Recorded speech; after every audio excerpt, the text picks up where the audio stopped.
আজকে মাদের কুরিয়ারটা pick up হওয়ার কথা, সেটাই মেন রিজন আমার বাড়িতে থাকার। আজকে আমার বাড়িতে থাকাটা একদমই বেকার হয়ে গেল, বারবার করে তো সেটা করতে পারবো না অফকোর্স। তারপরে আমার কলিং বেলে ঘুম ভাঙলো, সেটা হচ্ছে 6টার পরে। স্যার চলে আসলো, তিনি মাছ বাছছে, এটা দিয়ে ভর্তা হবে মাছের। একটু একটু খেতে খেতে ভাত নিতেই থাকি আমি, এটা আমার অভ্যাস হয়ে গেছে।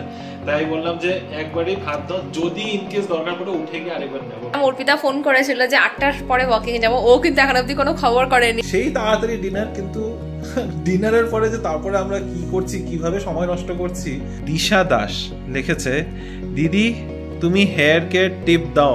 রাগিগুড্ডা করে স্টপই আছে, বাসে গেলেও রাগিগুড্ডা স্টপ আছে, মেট্রো স্টেশনও আছে রাগিগুড্ডা। ওয়েট গেইন তো করেছিলাম, আমরা নিজেরাই রিয়েলাইজ করছি।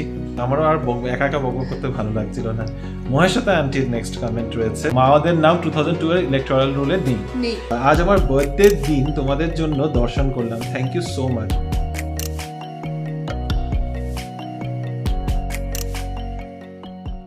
Good morning Bangalore Bengalis family, welcome back to the channel. কেমন আছো তোমরা সবাই? আমরাও খুব ভালোই আছি। আজকে তো মানডে, আর মানডেতে আমি আজকে করছি ওয়ার্ক ফ্রম হোম। আগের দিনই তোমাদেরকে বলেছিলাম, যদি তোমরা দেখে থাকো। রিমো অলরেডি অফিসের জন্য বেরিয়ে গেছে, সকাল সকাল চা খাওয়া, গরম জল খাওয়া সব কিছু ডান। এখন বাজে হচ্ছে 9:10, আমি ব্রেকফাস্ট করছি আর ভাবলাম ব্লগটাকে স্টার্ট করি, কারণ আজকে সারাদিনে অফিসের কাজই থাকবে, সেরকম কিছু করার নেই। মাঝে মাঝে একটু ডেফিনেটলি ভিডিও করবো, সাথে থেকো তোমরা। আই হোপ আজকে ভিডিওটাও তোমাদের ভালো লাগবে। রিমো তো ফিরতে ফিরতে সেই সন্ধ্যে। তবে আজকে মাদের কুরিয়ারটা পিক আপ হওয়ার কথা, সেটাই মেন রিজন আমার বাড়িতে থাকার। শরীরটা যে খুব খারাপ আছে সেটা নয়, আমি অফিসে যেতেই পারতাম। হ্যাঁ, একদিকে ভালো হলো যে এসিটাকে অ্যাভয়েড করতে পারবো। আর আমার ব্রেকফাস্টের প্লেটটাও রেডি হয়ে গেছে। কালকে রিমো যে স্যুপটা বানিয়েছিল না, লেমন কোরিয়ান্ডার, ওটা একটু রেখে দিয়েছিলাম আজকে সকালে খাওয়ার জন্য। সাথে নিয়েছি একটা ব্রেড, আর এই দেখো 2টো ডিম সেদ্ধ। তো এটা হচ্ছে আমার আজকের ব্রেকফাস্ট। গায়ে জ্যাকেটটা দিয়ে রেখেছি, ঠান্ডা লাগছে এমনটা নয়, কিন্তু মাঝে মাঝে প্রচণ্ড হাওয়া দিচ্ছে, তো কখনো খুলছি কখনো গায়ে দিচ্ছি, এই চলছে। বেশিক্ষণ ওয়েট করবো না, তাড়াতাড়ি স্নান টান করে নেবো, তাতে একটু ফ্রেশ লাগে। রোদটা খুব সুন্দর উঠেছে, তো সেটাও একটা ভালো ব্যাপার, যেন গরম গরম থাকে সারাটা দিন, এটাই এক্সপেক্টেড। তো চলো এখন আমি ব্রেকফাস্ট করে নিই, তারপর কাজেও বসতে হবে, আর মাঝখানে কুরিয়ারের লোক আসলে তাদেরকেও গাইড করতে হবে। এখন বাজে হলো গিয়ে 1টা। আমার অনেকক্ষণ আমি অফিসের কাজের মধ্যে আটকে ছিলাম, সেই সকালের পরে আবার এতক্ষণে তোমাদের সাথে দেখা। যেই কারণে আজকে বাড়িতে থাকা, পুরো ব্যাপারটাই জানো না, মানে এত রাগ হচ্ছে কি বলবো। যাই হোক, এতটা রাগ ভিডিওতে ঠিক এক্সপ্রেস করতে পারি না, কিন্তু যাদের উপর এক্সপ্রেস করার ছিল করেছি, তাতে কোনো কাজ হয়নি। বেসিক্যালি যাদের কুরিয়ারে পিক আপ করার কথা ছিল, পুরো ডিসকাশন হয়ে গেছিলো যে 11:30-র মধ্যে পিক আপ হবে। সেই কারণে বলতে পারো আমি আরও আজকে বাড়িতে রয়েছি, এটাই বড় রিজন। আর কোনো পাত্তা নেই, তারা বললো যে এখন অনেক পিক আপের অনেক স্লটস ভর্তি আছে। কনফার্ম করেও আমি এখন অবধি কোনো কিছু, মানে কালকে বিকেলে কনফার্ম করার পরেও এখন অবধি কিন্তু কোনো কিছু ফাইনাল হয়নি। কখন আসবে জানি না, আদৌ আসবে কিনা জানি না। মানে আজকে আমার বাড়িতে থাকাটা একদমই বেকার হয়ে গেল, বারবার করে তো সেটা করতে পারবো না অফকোর্স। মানে হ্যাঁ, আমার ওয়ার্ক ফ্রম হোম আছে, আমি যখন তখন নিতে পারি, বাট সামহাও না বাড়িতে থাকলে আমার একদম কাজ হয় না।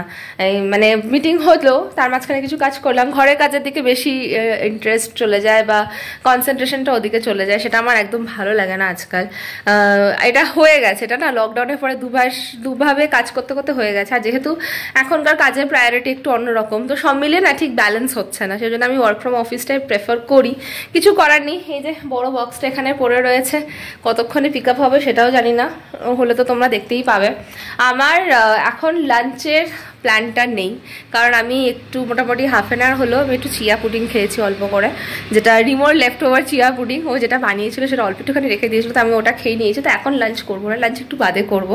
লাঞ্চের সব কিছু রেডি আছে, ভাত, চিংড়ি মাছ, তার সাথে ডাল টাল সব কিছু রেডি আছে, তো আলাদা করে কিচ্ছু আমার বানাতে হবে না, জাস্ট গরম করবো আর খাবো, সেই জন্য আর তো হেডেকও লাগছে না। আর এটা আমার বেস্ট লাগে জানো তো, আমার মনে হয় রাতে সমস্ত কিছু রান্না করে রেডি করে রাখো, খাওয়ার সময় জাস্ট গরম করে করে খাও, কারণ দুপুরবেলাতে আমার মোটেই রান্না করতে ভালো লাগে না। এক তো মানে অফিস যেতে তো হয়ই না কাজের মাঝখানে, আর উইকেন্ডেও না আমার ইচ্ছা করে না, তখন দুপুরবেলাতে না অনেক অন্যান্য জিনিসে মন চলে যায়, বাইরে গেলাম বা এটা করলাম সেটা করলাম, তখন মনে হয় কি রাতেই রান্নাটা করব।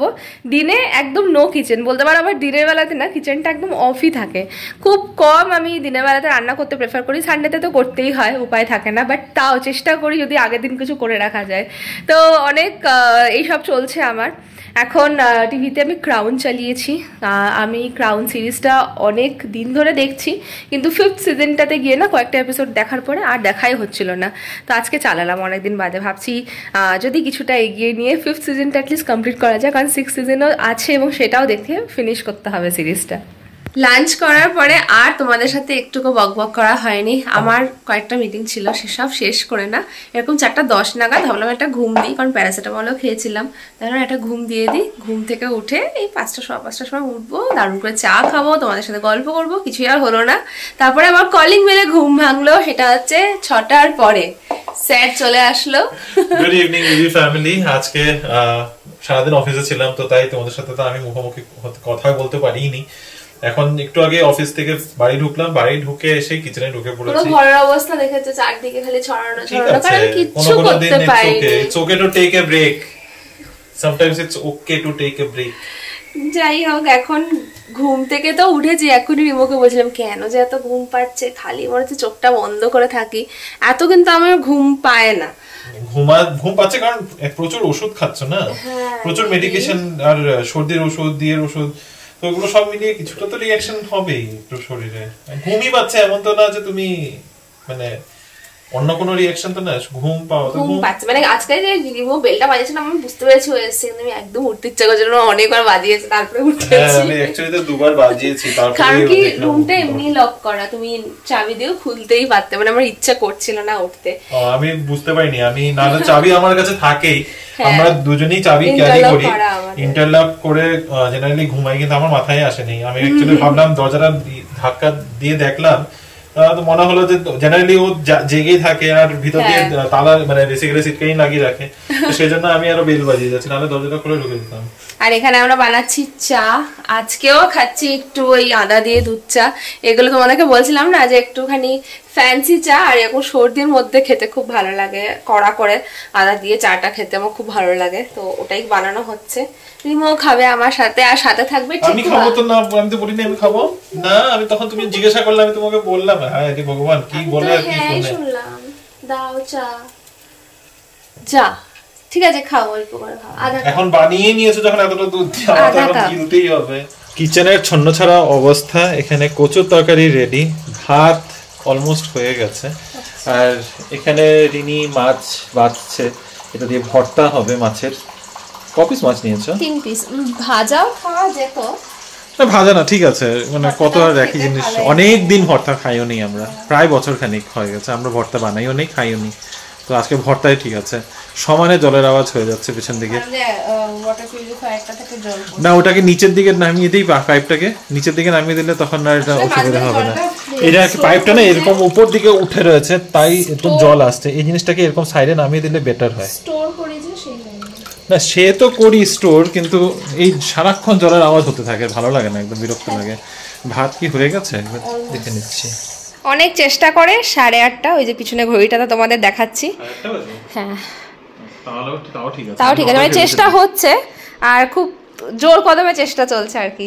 তো রিমোর ডিনার, আর রিমো না ইনফ্যাক্ট আমারও ডিনার, ভাত আর মাছের ভর্তাটাই দেখো, মাছের ভর্তা। হ্যাঁ মাছের ভর্তাটা বেশ ভালো হয়েছে খেতে, তাই খেয়ে নিয়েছো? আমি টেস্ট করেছি, ভালোই হয়েছে, আর সাথে কচু। তো এখন পোরশন কন্ট্রোল চলছে, মানে প্রচুর দিক থেকে শরীরটাকে একটু ঠিক, তাই জন্য রিমো বলেছে আজকে ডাইনিং টেবিলেই বসবো না, এখানেই একেবারে নিয়ে বসেছে, কারণ ভাতটা একবারে নিয়ে যদি বসি না, ভাত তো একটু একটু খেতে খেতে ভাত নিতেই থাকি, আমি এটা আমার অভ্যাস হয়ে গেছে, তাই বললাম যে একবারেই ভাত দাও, যদি ইনকেস দরকার পড়ে উঠে গিয়ে আরেকবার নেবো, বাট ঠিক আছে। তবে এই ধরনের প্লেটে আমার খেতে খুব ভালো লাগে, আমি অ্যাকচুয়ালি সব একবারে নিয়ে খেতে ভালোবাসি, অল্প একটু ভাত থাকে চাটা সাজিয়ে।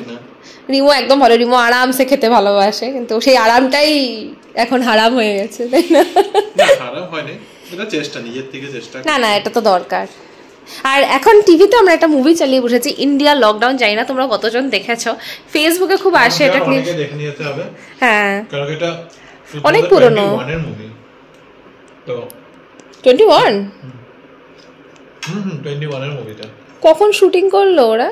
তখন তো মাত্র লকডাউন হয়, তখনই ওইটুকু সময় মধ্যে শুটিং করে মুভি, লকডাউনের সময় তো অনেক মুভি শুটিং হয়েছে, মানে তখন থেকে সিচুয়েশনটা চলছিল না, আমি তো মুভিটা ইন্ডিয়া লকডাউন, হ্যাঁ ওই লকডাউন একটা ফার্স্ট লকডাউনের পর পর যখন জিনিসগুলো নরমাল হচ্ছে, তো ওই সিচুয়েশনটা এটা, তো আই থিং ওরকমই কিছু। আচ্ছা আচ্ছা দেখা যাক, দেখি কেমন লাগে, আর তাতে আমি খেয়েও নি। ওয়াকিং এ যাওয়ার প্ল্যান করেছিলাম, অর্পিতা ফোন করেছিল যে 8টার পরে ওয়াকিং এ যাবো, ও কিন্তু এখন অবধি কোনো খবর করেনি, আমিও ভাবছি বাবা তাড়াতাড়ি ডিনার করতে হবে, তো ডিনারটা হয়ে যাক, যাবো একটুখানি হাঁটতে, একটু চেষ্টা করতেই হবে, পুশ করতে হবে নিজেদেরকে, 15 মিনিট হলেও নিচে আজকে হেঁটে আসবো, কারণ অনেকটা সময় আছে, কালকে অফিস যাওয়ার জন্য কোনো কাজ সেরকম নেই, টিফিনটা খালি প্যাক করা ছাড়া। তো খেয়ে দিয়ে উঠে ডেফিনেটলি আমি যাবো। না ঠিক আছে, আমি করে নেবো। আমার মাথার পাশে দিয়ে ঘড়িটা কি তোমাদের চোখে পড়ছে? ঘড়িটার মধ্যে সময় কত হয়েছে সেটা বুঝতে পারছো? 12:05 সেই তাড়াতাড়ি ডিনার, কিন্তু ডিনারের পরে যে তারপরে আমরা কি করছি, কিভাবে সময় নষ্ট করছি, এই অভ্যাসটাকে যদি চেঞ্জ করতে পারি তাহলে ভীষণ উপকার হয়, কিন্তু এটা আর চেঞ্জ হতে পারছেই না। রিনি গেছিল ওয়াক করতে, আমি যাইনি, কারণ আমার ব্লগ এডিট করার ছিল। যে পিছন থেকে ওয়াক করে এসে আবার কাশি লাগিয়েছে, কিন্তু তোমাকে আমি বলেছিলাম ঠান্ডা লাগবে, সব পড়ে গেছিলে। এনিওয়ে এই যে ছিল আমার, আমি যে গেছিলাম এটা দিয়ে পুরো মুখ র‍্যাপ করে গেছিলাম, তাও ঠান্ডা লাগিয়েছে। তবে মাঝখানে ভিডিও করি নেই, আর কারণ আমি ব্লগ এডিটিং করতে ব্যস্ত ছিলাম, আর রিনি গেছিল ওয়াক করতে। ও নিচে গিয়ে কেন ভিডিও করে নাই সেটা ওই বলবে। একদম অন্ধকার ছিল, একদম অন্ধকার ছিল। ও অ্যাকচুয়ালি আজকে আমি যাইনি ওকে কোম্পানি দিতে। ও শুরু করেছে ওয়াক করাটা, আমি এখনো শুরু করিনি। আজকে অর্পিতার সাথে গেছিল, অর্পিতা এসেছিল কালকে প্রকাশের বার্থডে। তো মানে কালকে রাতে মিডনাইট ওরা যাবে হচ্ছে, এই বলে দিলাম প্লিজ। যে যার জন্য সারপ্রাইজটা ও প্ল্যান করেছে তারই অ্যাকাউন্ট থেকে ও বুক করেছে। তো ওরা বেসিক্যালি একটা ডিনারে যাচ্ছে, তো সেই কোথায় ডিনারে যাবে এটা একটু আইডিয়া নেওয়ার জন্য এসেছিল, ডিসকাস করে একটা বুকিং টিং করলো। ওরা একটা রোমান্টিক ডিনারে যাবে দুজন। তো ওখানে আসার পর দুজনে মিলে ওরা ওয়াক করতে গেছে, আর আমি আমার কাজ নিয়ে ব্যস্ত হয়ে পড়েছিলাম। আমার সাথে ইন্ডিয়া লকডাউন দেখছি, দেখাটা কিছুই হয় নাই, মাত্র 40 মিনিট দেখেছি। তবে একটু ঝটপট করে কিছু কমেন্টস আছে, কমেন্টস গুলো উত্তরটা দিয়ে ফেলি। আচ্ছা রিনি, আজকের প্রথম কমেন্টটা তোমার জন্য একদম স্পেসিফিক্যালি তোমাকে অ্যাড্রেস করে আছে, তাই তোমার দিকে ক্যামেরাটা ঘুরিয়ে ভাবলাম আগে কোশ্চেনটা করে নিই। ঠিক আছে, দিশা দাস লিখেছে, দিদি তুমি হেয়ার কেয়ার টিপ দাও, আমার এখানে আসার পর অনেক হেয়ার ফল হচ্ছে, কি করে প্রোটেক্ট করব? সবার প্রবলেম এটা। ব্যাঙ্গালোরে আমিও যখন এসেছি, প্রত্যেকে যারা আমরা থাকি, ছেলে মেয়ে প্রত্যেকের চুল প্রচন্ড পড়ে যায় এখানে আসলে। দুটো কারণ, এখানে হচ্ছে প্রচন্ড ড্রাই ওয়েদার, ফ্রিজি হয়ে যায় হেয়ার, স্ক্যাল্প প্রচন্ড ড্রাই হয়ে যায়, তার জন্য প্রচুর হেয়ার ফল হয়। এবং কাজের মাসিরা প্রত্যেকটা বাড়ি থেকে একই কমপ্লেন করে যে বহুত বালে, বহুত বালে।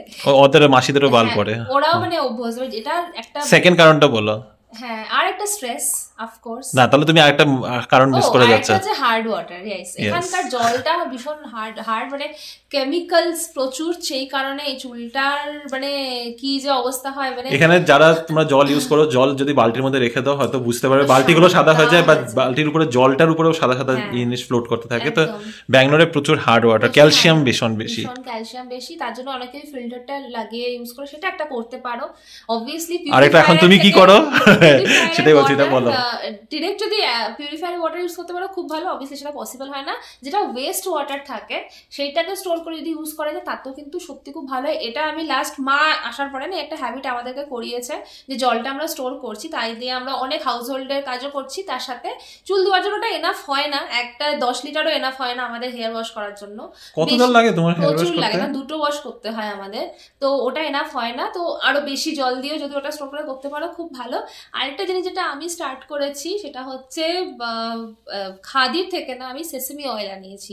তো সেসেমি অয়েলে তাতে ক্লোভ অয়েল এরকম কয়েকটা ড্রপ ইউজ করে ওটা আমি এখন স্ক্যাল্পে দিচ্ছি। আর অয়েল আমি একদম বেশিক্ষণ রাখি। সেসেমি অয়েলের মধ্যে মানে তিলের তেলের মধ্যে লবঙ্গর তেল কয়েকটা ফোঁটা মিক্স করে তো এই আইডিয়াগুলো তুমি আমাকে দাও না কেন? আমার যে চুল পড়ছে চোখে পড়ে না তোমার? তো তোমাকে তো বলি তেল লাগিয়েছি, তুমি তেল লাগাও দাও না। কি দাও না? আমি সেলুনে গেলে তো হেয়ার ম্যাসাজ করে আসি। আমি নরমাল কোকোনাট ওয়াটার দিয়ে করেই, মানে আমাকে জিজ্ঞাসা করে কি কি অয়েল দেবো, আমি কোকোনাট ওয়াটার লাগাই। আমি কার ভিডিও দেখে দিচ্ছি সেটাও বলছি। শ্রুতি হাসান, কামাল হাসানের মেয়ে, ওনার একটা ইন্টারভিউ দেখছিলাম এবং ওর চুল খুবই সুন্দর, এবং বলছিল আমি ন্যাচারাল কোনো কালারও ইউজ করে না। তখন ও বলছিল যে এইটা আর হচ্ছে বেলি বাটনে ক্যাস্টর অয়েল, এইটা মানে নাভির মধ্যে ক্যাস্টর অয়েল লাগাতে ড্রপ এভরিডে। এই কয়টা জিনিস আমি এখন লাস্ট 2 মান্থস ধরে আমি মানে ক্ষয় হয় না, বাট চেষ্টা করছি করার। তাতে কিন্তু সত্যি রিমু আমাকে নিজে বলেছে আমার হেয়ার ফল, আমি অ্যাকচুয়ালি তো এটা রিয়ালাইজ করেছি, হেয়ার ফল কম হয়েছে, সুন্দর হয়েছে।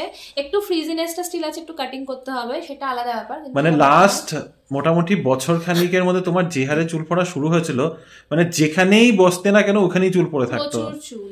আর হচ্ছে ছোট ছোট বেবি হেয়ার, কিন্তু এখন আবার দেখছি এখন তোমার অতটা পড়ে না, মানে অনেক কমেছে, এসছে খুব সুন্দর। আর একটা জিনিস, আমি আগে একটুখানি হট ওয়াটার মাথায়, মানে বেসিক্যালি যা জল গিজারে আসে ওইভাবে মাথায় দিয়ে দিতাম, তো সেটা বন্ধ করেছি, একটু নর্মাল টেম্পারেচারে জল দেওয়ার চেষ্টা করছি। এই কয়েকটা জিনিস আমি করছি যাতে স্ক্যাল্প কোনোভাবে ড্রাই না হয়, এইগুলো ইউজ করতে পারো। আর যদি শ্যাম্পুর কথা জিজ্ঞাসা করো, সরি, যদি শ্যাম্পুর কথা জিজ্ঞাসা করো তাহলে ওয়েলার রিপেয়ার থেরাপি একটা আছে অরেঞ্জ কালারের বটল, আমি সেটা ইউজ করি। এগুলো আমি করি। এবার তোমাদের ব্যাপার, তোমরা এখান থেকে কিছু কিছু অপশন চুজ করে ট্রাই করতে পারো। আমার চুলে যেটা স্যুট করেছে সেটা যে তোমার চুলেও স্যুট করবে সেটা নয়, প্রত্যেকের হেয়ার টেক্সচার পুরোপুরি আলাদা, ফুড হ্যাবিট আলাদা। আর হ্যাঁ, টক দই আমি খাওয়ার চেষ্টা করি, এইগুলো জিনিস কয়েকটা করি আমি।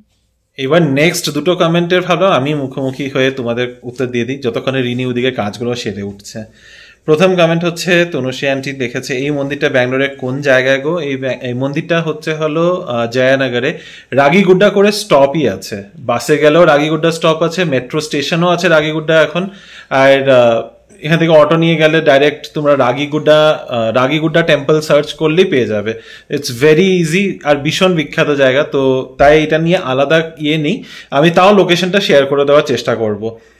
আমরা ব্যাঙ্গালোরের বাঙালি। আচ্ছা, আন্টি লিখেছে, শিবসাগর সিগনেচার রাগিগুড্ডাতে আমরা কয়েকবার গিয়েছি, একটু প্রাইসি হলেও খাবারের টেস্ট ভালো থাকে। এটা সত্যি কথা, খাবারের টেস্ট সত্যি খুবই ভালো ছিল। ইনফ্যাক্ট শিবসাগরের খাবারের টেস্ট কিন্তু এমনিতেই খুব ভালো। আমরা যখন কমার্শিয়াল স্ট্রিটে যাই, কমার্শিয়াল স্ট্রিটেও শিবসাগর একটা আছে, এমজি রোডে কি যেন থিয়েটারটা ভুলে গেলাম, শঙ্করনাগ, এমজি রোডের শঙ্করনাগ থিয়েটারের উপরেও কিন্তু ফার্স্ট ফ্লোরে শিবসাগর আছে। খাওয়া শিবসাগরের খুবই ভালো, কিন্তু শিবসাগর সিগনেচারে একটু দামটা বেশি, জাস্ট বিকজ ইটস ফ্যান্সি। তারপরেও কমেন্টটা কন্টিনিউড আছে, ওটা একটু পড়ি। রিমো, তোমরা কিন্তু দুজনেই একটু ফ্যাট গেইন করেছো, বাইরের খাবারটা টোটালি অ্যাভয়েড করলেই ভালো, কারণ তুমি তো একটা অপারেশন করেছো।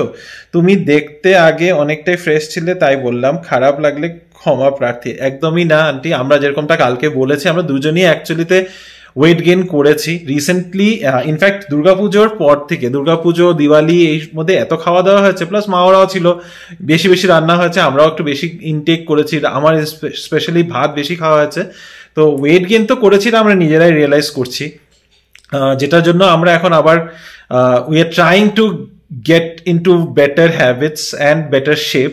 তো খাওয়ার পোর্শন কন্ট্রোল করার চেষ্টা করছি, একটু হেলদি খাবার দাবার করার চেষ্টা করছি। হ্যাঁ, বাইরের খাবার আমরা কনসিয়াসলি এখন কমানোর চেষ্টা করছি, হয়তো এতটা ফ্রিকোয়েন্টলি, যত ফ্রিকোয়েন্টলি হচ্ছিল সেই জিনিসটা এখন কমিয়ে দেওয়ার চেষ্টা আছে।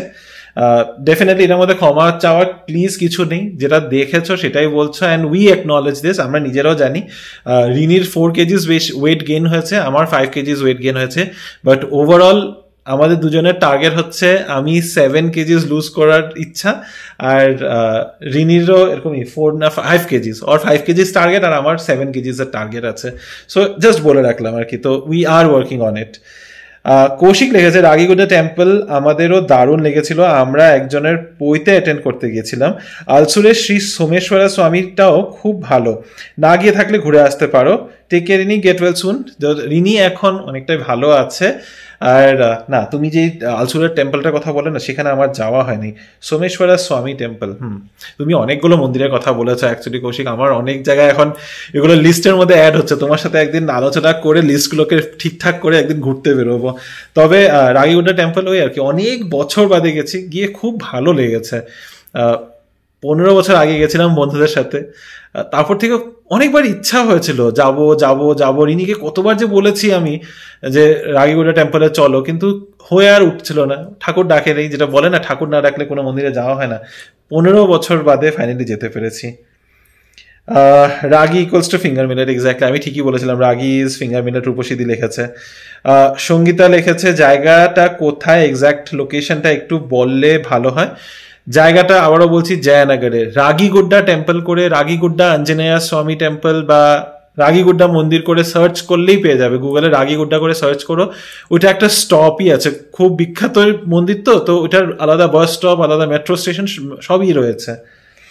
I think these are all the comments আজকের। আচ্ছা রিনি, তোমার জন্য আরো একটা কমেন্ট আছে। আমি কাপড় ফোল্ড করতে লেগে গেছি। হ্যাঁ, তোমার জন্য আরো একটা কমেন্ট আছে, একটু আসো। চলে এসেছি আমি। অনেকক্ষণ ধরে আমি একা একা বকবক করছি, তো আমারও আর একা একা বকবক করতে ভালো লাগছিল না। মহেশ্বতা আন্টির নেক্সট কমেন্ট রয়েছে, লিখেছে রিনি আজ তোমাকে বড্ড প্রিটি লাগছে in that pink T shirt. এটা কবেকার ব্লগটা? আচ্ছা, ইলেকট্রনিক কালার কারেন্ট ছিল না যে ঘরে বসে। আমিও খুব স্যুপ খেতে ভালোবাসি ফর ডিনার, মাঝে মাঝেই খাই। অনেকদিন পরে কমেন্ট করছি, as lot of guests this month in our house, very busy. তাও রান্নার মধ্যে মধ্যে তোমাদের ভিডিওস মিস করিনি। খুব বুস্ট আপ হয়ে যাই তোমাদের ব্লগ দেখে। বাড়িটা তোমাদের বড্ড খালি লাগছে। মাসিরা আশা করি ভালো আছেন শিলিগুড়িতে।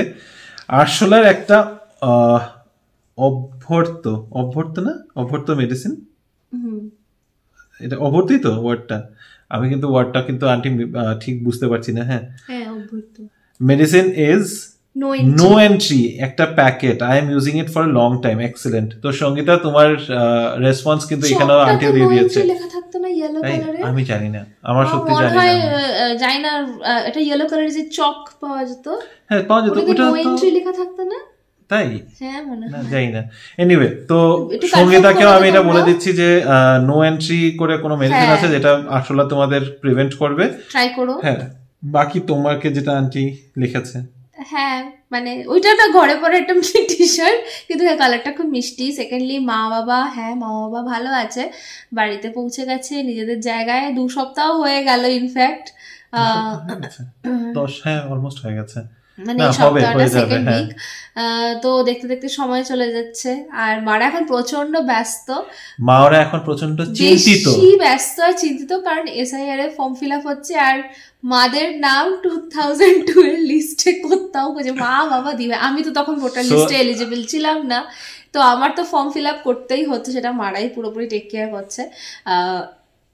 এবার মা বাবাদের হচ্ছে বহুত চিন্তা। তো বেসিক্যালি যেটা এসআইআর হচ্ছে, এসআইআর এর মধ্যে 2002 এর ইলেকটোরাল রোলের নাম থাকলে ওটা দিতে হয়। তো মাওয়াদের নাম 2002 এর ইলেকটোরাল রোলে নেই। তারপরে নেক্সট অপশন হচ্ছে 1995 এর ইলেকটোরাল রোল, সেখানেও খুঁজে পাচ্ছে না। সেটা না লিস্টে তো পেলাম না। হ্যাঁ, ওটা লিস্ট খুঁজে পাওয়া যাচ্ছে না। এবার লিস্টটা নেই যেহেতু, এবার নেক্সট অপশন হচ্ছে বেসিক্যালি একটা হিয়ারিং এর প্রসেস হবে, যেটা ফেব্রুয়ারি মাসে হবে।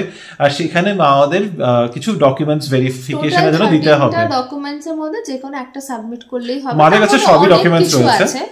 পরীক্ষার অ্যাডমিট কার্ড হতে পারে, বার্থ সার্টিফিকেট হতে পারে। মাদের দুজনে যেহেতু ওনারা পেনশনার, এটা আমি তোমাদেরকে বলেছি, যাদের হয়তো এরকম সিচুয়েশনে প্রচুর মানুষ পড়েছে, তো চিন্তার কোনো ব্যাপার নেই। পেনশনারদের জন্য পেনশনের সার্টিফিকেট যেটা গভর্নমেন্ট থেকে রয়েছে সেটা দেখালেই হয়ে যাবে। কিন্তু ওই হাজিরাটা দিতে হবে বলে মাদের একদম ভালো লাগছে না। আমারও মার থেকে বেশি বাবার টেনশন হয়ে গেছে এখানে। বাবার মানে একদম মুখ টুক নাকি শুকিয়ে গেছে, কারণ বাবা এগুলো নিয়ে ভীষণ বেশি চিন্তা করে। বাবা ভীষণ পার্টিকুলার, প্রচুর পেপারস ম্যানেজ করে রাখে বাবা, কিন্তু এখন নাম নেই, মানে লিস্টে নাম আসবে না, এটা তো মানে ভাবনা চিন্তার ঊর্ধ্বে। তো যাই হোক, এই হচ্ছে তোমাদের শেয়ার করা হয়নি। আমি ভেবেছিলাম একটু সলিউশনের দিকে গেলে বলতাম, বাট হ্যাঁ মানে এইটা হচ্ছে এখন প্রসিডিংস চলছে। বলো তোমাদেরও মধ্যে যদি কারো রকম হয়ে থাকে, আই হোপ কি সবার নাম আসে, কিন্তু কারো যদি না আসে সেটা দিয়ে তোমরা জানাও না। আমার বাবা মার একটু স্বস্তি পাবে যে তারা একা নয়। যাই হোক, নেক্সট কমেন্ট পড়ছি। সংযুক্তা সেন লিখেছে, তোমরা দেখেছি নাকি ব্রহ্মা বিষ্ণু, তোমরা দেখেছো নাকি ব্রহ্মা বিষ্ণু মহেশের এই পাথরের মূর্তিটা? ওইখানে আছে কিছু, কিন্তু পিছনে। হ্যাঁ, আমরা গিয়েছিলাম ওখানে, কিন্তু পাথরটা দেখতে পারিনি। আমরা ওদিক থেকে গিয়ে তারপরে কিছু একটা হলো, আমরা তারপরে ফট করে বেরিয়ে এসেছি। কিন্তু হ্যাঁ জানি ওখানে পিছনে ইয়েটা আছে, ওই যে যেখান থেকে আমরা হাত ধুতে গেলাম পিছন থেকে অন্য দুয়ারের ওখানে গেলাম, তারপরে আমরা কথা বলতে বলতে কি লেখা আছে, হ্যাঁ ওখানে গিয়েছিলাম, কিন্তু আধা রাস্তা থেকে আমরা ফিরে এসেছি। আচ্ছা, তোমার কমেন্টের এটা সেকেন্ড পার্ট ছিল, ফার্স্ট পার্টটা আগে পড়ি। কি যে ভালো লেগেছে রাগিগুড্ডা টেম্পল দেখে, বলে বোঝাতে পারবো না। Thank you so much. আগে জেপি নগরে থাকতে কলেজ লাইফে রাগিগুড্ডাতে আমরা এভরি উইক যেতাম। আজ 8 বছর ধরে যাওয়া হয় নাই, খুব মন টানছিল। আর আজ আমার বার্থডের দিন তোমাদের জন্য দর্শন করলাম। Thank you so much. এখন আমি মালেশ্বরমে থাকি, অনেক মেমোরিজ আছে এই জায়গায়।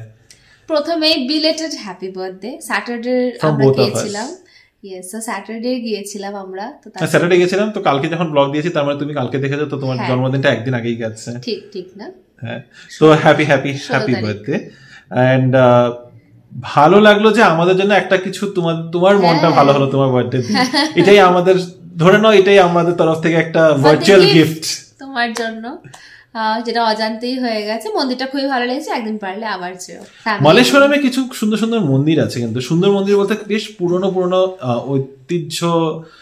ঐতিহ্যশালী মন্দির আছে তো আমার খুব ইচ্ছা আছে ওখানে যাওয়ার একটা মন্দিরের কথা পরে বলবো আমি পুরো ইনফরমেশন নিয়ে তারপরে জানাবো 400 বছর পুরনো একটা মন্দির আছে মলেশ্বরমে যেখান থেকে একটা নদী বের হতো ওইখান থেকে অরিজিনেশন ওই নদীটার যে নদীটা এখন ব্যাঙ্গালোরের মাঝখান দিয়ে যেতে যেতে কোরবাংলার পাশে ওটা নর্দমা হয়ে গেছে সো এটা আমি পুরো বলবো আমার নামটা মনে নেই এই জন্য আমি বললাম পুরো ইনফরমেশনটা নিয়ে পরে শেয়ার করবো তোমাদের সাথে তো ইয়েস এটাই ছিল আজকে কমেন্টের পর্ব যদি ভালো লেগে থাকে আজকের ভিডিওর মধ্যে কিছুও তোমরা জানো কি করতে হবে please do like share comment and subscribe to our channel Bengaluru Bengalis দেখা হবে কাল আবারও একটা নতুন দিন নতুন ব্লগ নতুন কিছু গল্প নিয়ে till then stay safe and bye bye Good night. Good night